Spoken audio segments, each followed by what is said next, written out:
Students, organic chemistry unit 4 lecture 8 part first.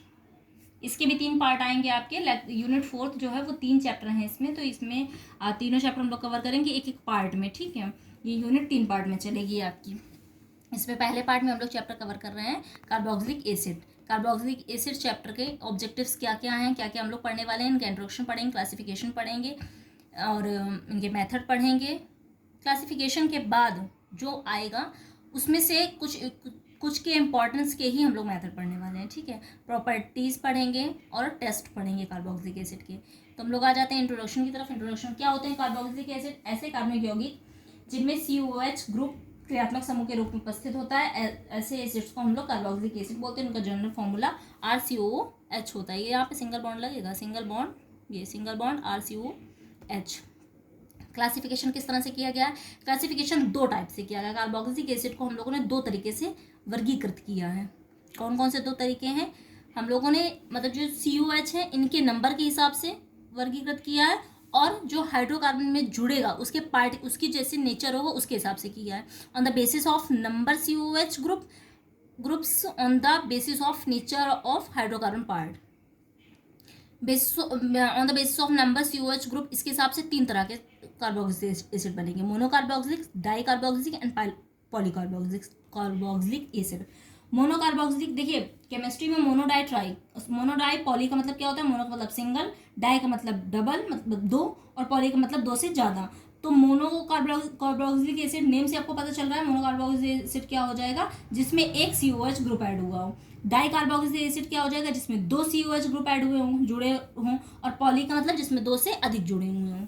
दूसरा क्या? On the basis of nature of hydrocarbon part, यानी जो hydrocarbon आपके उसमें जुड़ रहा है, सब्सटेंस में जुड़ रहा है, वो हाइड्रोकार्बन की कब नेचर कैसा है उस हिसाब से भी 3 एसिड बन रहे हैं। कौन से? सैचुरेटेड, अनसैचुरेटेड और सब्स्टिट्यूटेड। सैचुरेटेड क्या होते हैं?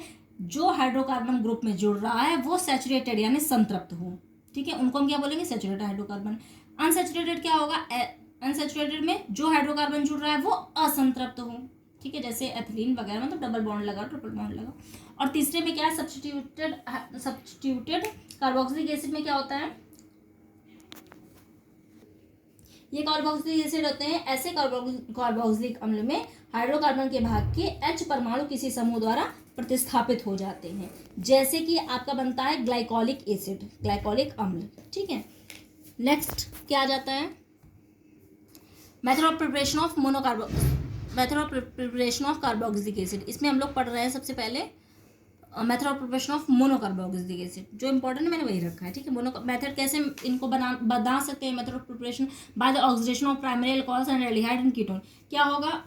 किसका ऑक्सीडेशन करना है? ऑक्सीकरण करना है। प्राइमरी अल्कोहल्स का ऑक्सीकरण करना है। प्राइमरी अल्कोहल्स का ऑक्सीकरण करेंगे। देखिए यहाँ पे हमने ये OH लिया ना, ये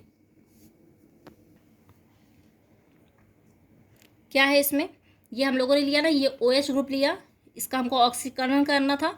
O ले लिया हम लोगों ने। ये किस में पहले चेंज हुआ? पहले ये एल्डिहाइड में चेंज हुआ। ये जो CHO ग्रुप लगा ना, ये एल्डिहाइड होता है, RCHO में चेंज हुआ, और इसके बाद फिर से ऑक्सीडेशन कर दिया हमने, तो इसमें क्या बन गया? COH बन गया, ठीक है। यहाँ पे आप R की जगह पे, ये जो R है ना, इसकी जगह पे आप रिप्लेस करके कुछ भी ले सकते हैं। आप यहाँ पे CH3 ले लीजिए। अगर आप यहाँ पे CH3 लेंगे, मान लीजिए आपने यहाँ पे CH3 ले लिया, तो अगर आप CH3 ले लेंगे तो यहाँ पे सब जगह आप R को किससे रिप्लेस कर देंगे? CH3 से रिप्लेस कर देंगे। ये R, ये R, ये R, तो आपकी जो भी आपको बनाना वो एसिड आपका बन के आ जाएगा। और यहाँ पे अगर आप CH3 लेंगे तो यहाँ पे कौन सा एसिड बनेगा? CH3COH यानी एसिटिक एसिड। नेक्स्ट कौन सी प्रिपरेशन मेथड है? नेक्स्ट है by the reaction of Grignard reason. देखिए ग्रिग्नार्ड रीजन में बता चुके हैं आप लोगों को क्या होता है? RMGX होता है। RMGX लेंगे, कार्बन डाइऑक्साइड से रिएक्शन करेंगे, अस्थायी यौगिक के तौर पे आपको RCO और OMGX, ये जो O है ना, ये वाला O, ये O आपका C के ऊपर आएगा, ठीक है, ऐसे बनेगा। और ये एक अस्थायी यौगिक बनेगा। उसके बाद हम इसको सैचुरेटेड करवा देंगे, संतृप्त करवा देंगे, और हमको क्या मिल जाएगा? ये मिल जाएगा हमें RCOH। ये तो हमें बनाना है कार्बोक्सिलिक एसिड, तो ये मिल जाएगा हम लोगों को। नेक्स्ट क्या है? By the carboxylation of alkenes, alkene कार्बोक्सिलीकरण द्वारा। एल्किन लिया, एल्किन आप जानते हैं क्या होते हैं? असंतृप्त हाइड्रोकार्बन हमने उसकी जगह पे हमने क्या लिया है, एथिलीन लिया एग्जांपल के तौर पर। कार्बन डाइऑक्साइड और वाटर से रिएक्शन करी, H3PO3 की रिएक्शन 400 डिग्री सेंटीग्रेड पे हीट कर दिया तो क्या बन गया हम लोगों का एसिड बन गया। और इस एसिड का क्या नाम होगा, CH3CH2COH। कौन सा एसिड बनेगा भाई, प्रोपेनोइक एसिड।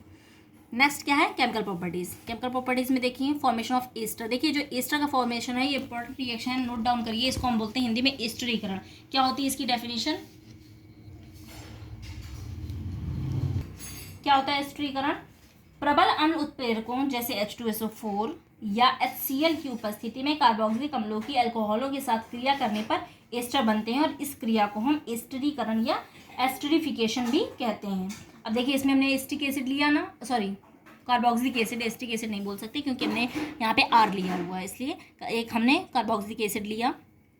कार्बोक्सिलिक एसिड की रिएक्शन HOR से करवा दी और एक एसिड ले लिया भाई, H+ ले लिया हम लोगों ने, तो यहाँ पे हम लोगों को क्या बन गया, एस्टर बन गया। RCOR होता है ना एस्टर, तो RCOR'। यहाँ पे आप अगर अलग अलग एस्टर है, मैंने एस्टर पढ़ाया आप लोगों को, अगर अलग अलग एल्किल हैं तो वो कौन सा एस्टर बनता है, अनसिमेट्रिक। और ठीक है, अलग अलग एस्टर अलग अलग एल्किल भी हो सकते हैं, सेम एल्किल भी हो सकते हैं, और प्लस वाटर बन जाएगा। नेक्स्ट क्या, रिडक्शन, मतलब अवकरण या अपचयन बोलते हैं हम लोग। इसका अपचयन करवाएंगे लिथियम एल्यूमिनियम हाइड्राइड की प्रेजेंस में, इसका वो करवाएंगे रिडक्शन। इसमें कार्बोक्सिलिक एसिड लेंगे, carboxylic acid lithium aluminium hydride के प्रेजेंट में ईथर ले लेंगे और ये किस में चेंज हो जाएगा, अल्कोहल में चेंज हो गया। ये इसकी प्रॉपर्टी है। ह्यून्स-डीकर रिएक्शन, ह्यून्स-डीकर रिएक्शन मैं बोल रही हूँ, नोट करिए उसको। ह्यून्स-डीकर रिएक्शन क्या होती है, जब कार्बोक्सिलिक अम्लों के सिल्वर लवणों को ब्रोमीन या क्लोरीन के साथ गर्म किया जाता है तो एल्किल हैलाइड बनते हैं।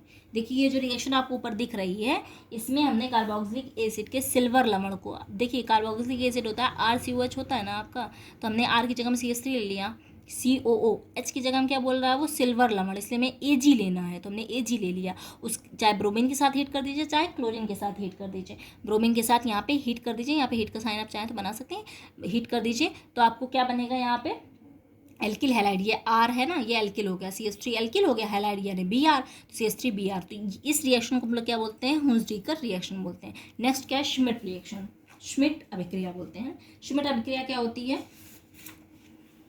कार्बोक्सिलिक अम्ल की हाइड्रोजोइक अम्ल, यानी हाइड्रोजोइक अम्ल लिखा है आपका इसमें स्क्रीन में आपकी, N3H बोलते हैं हाइड्रोजोइक अम्ल को।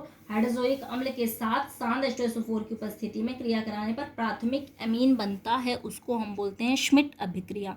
ये है ना, कार्बोक्सिलिक एसिड लिया, ये हाइड्रोजोइक अम्ल लिया, N3H कॉन्सेंट्रेटेड H2SO4 लिया, इसके साथ हीट कर दिया तो ये है primary amine RNH2, carbon dioxide hydrogen बन जाएगा। इसको हम क्या बोलते हैं, श्मिट रिएक्शन। ये दोनों इंपॉर्टेंट रिएक्शन नोट करिएगा। Test of carboxylic group, carboxylic group के जो टेस्ट हैं वो क्या होते हैं भाई, देखिए कार्बोक्सिलिक ग्रुप आप पहचाने कैसे, अगर कार्बोक्सिलिक का जली विलयन जो होता है वो नीली लिटमस को लाल कर देता है, नोट डाउन कर लीजिएगा, आप जब भी प्रैक्टिकल करेंगे तो आपको समझ में आ जाएगा।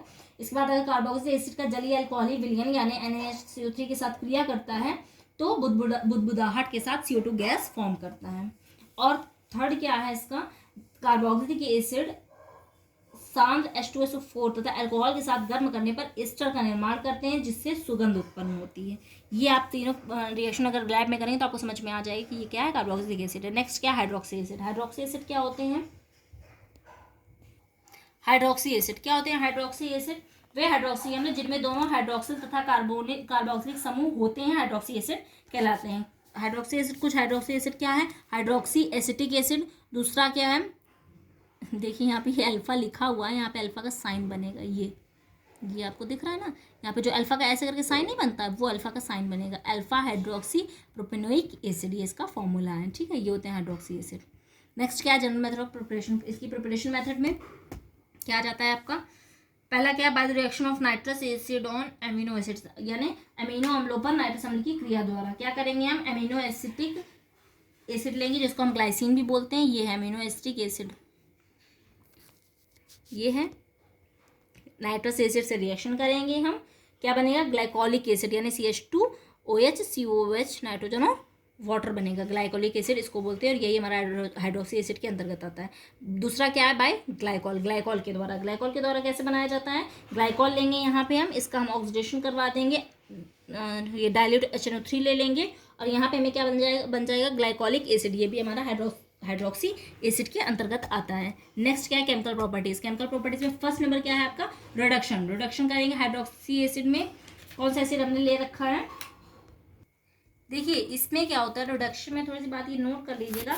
ये जो HI है इसको हम बोलते हैं हाइड्रो आयोडिक एसिड, ठीक है। हाइड्रो ये HI जो लिखा हुआ है इसमें, ये रिएक्शन में अगर कोई भी हाइड्रोक्सी एसिड है उसकी HI के साथ रिएक्शन करवा दी जाए, हाइड्रो आयोडिक एसिड के साथ रिएक्शन करवा दी जाए, तो हमें रिडक्शन करवाया जाए, रिएक्शन में रिडक्शन ही करवाया जाए यानी अवकरण ही करवाया जाए, तो हमें क्या प्राप्त होता है, वसीय अम्ल प्राप्त होते हैं हम लोगों को, ठीक है।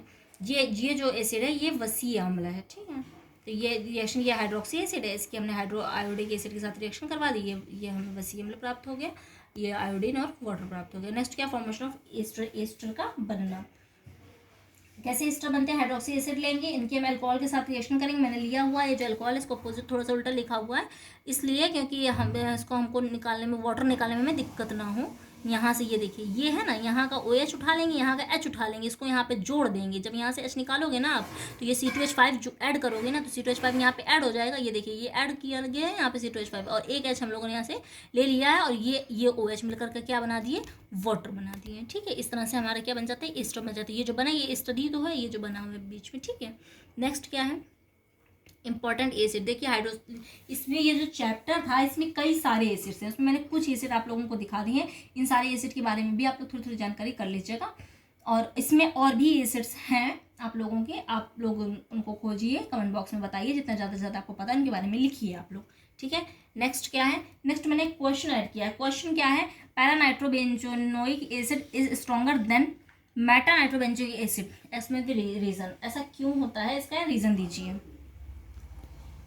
क्या कह रहा है आपका क्वेश्चन, कह रहा है आपका जो पैरानाइट्रोबेंजोइक एसिड यानी पैरानाइट्रोबेंजोइक अम्ल होते हैं, उनकी जो शक्ति होती है वो मेटा नाइट्रोबेंजोइक अम्ल से अधिक होती है। ऐसा क्यों होता है, तो सुन लीजिए क्यों होता है, चाहे तो नोट डाउन कर लीजिए आप। जो कार्बोक्सिलिक अम्लों की प्रकृति होती है, कार्बोक्सिलिक अम्लों की प्रकृति पर प्रतिस्थापियों का प्रभाव दोनों अनुनाद तथा प्रेरणिक प्रभावों पर निर्भर करता है। ये दोनों प्रभाव उस स्थिति में कार्य करते हैं जब प्रतिस्थापी समूह कार्बोक्सिलिक समूह के ऑर्थो तथा पैरा स्थितियों पर उपस्थित होता है। यदि प्रतिस्थापी समूह कार्बोक्सिलिक समूह की मेटा स्थिति पर उपस्थित हो तो केवल प्रेरणिक प्रभाव ही कार्य करेगा, ठीक है।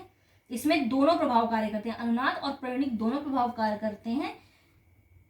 अगर ऐसा ना हो, अगर वो केवल प्रेरणिक प्रभाव पर मेटा स्थिति पर उपस्थित रहे और तो केवल प्रेरणिक प्रभाव ही कार्य करता है। इसलिए जो पैरानाइट्रोबेंजोइक एसिड होता है वो मेटा नाइट्रोबेंजोइक एसिड से अधिक प्रबल होता है, क्योंकि इलेक्ट्रॉन आकर्षित करने वाले नाइट्रो समूह के अनुनाद तथा प्रेरणिक प्रभावों के कारण नाइट्रोबेंजोइक आयन का स्थायित्व बढ़ जाता है। इस कारण कार्बोक्सिलिक अम्ल से प्रोटॉन जो होता है वो सरलता से पृथक हो जाता है। मेटा नाइट्रोबेंजोइक अम्ल से नाइट्रोबेंजोएट आयन का स्थायित्व केवल उसे प्रेरणिक प्रभाव के कारण बढ़ता है, ठीक है।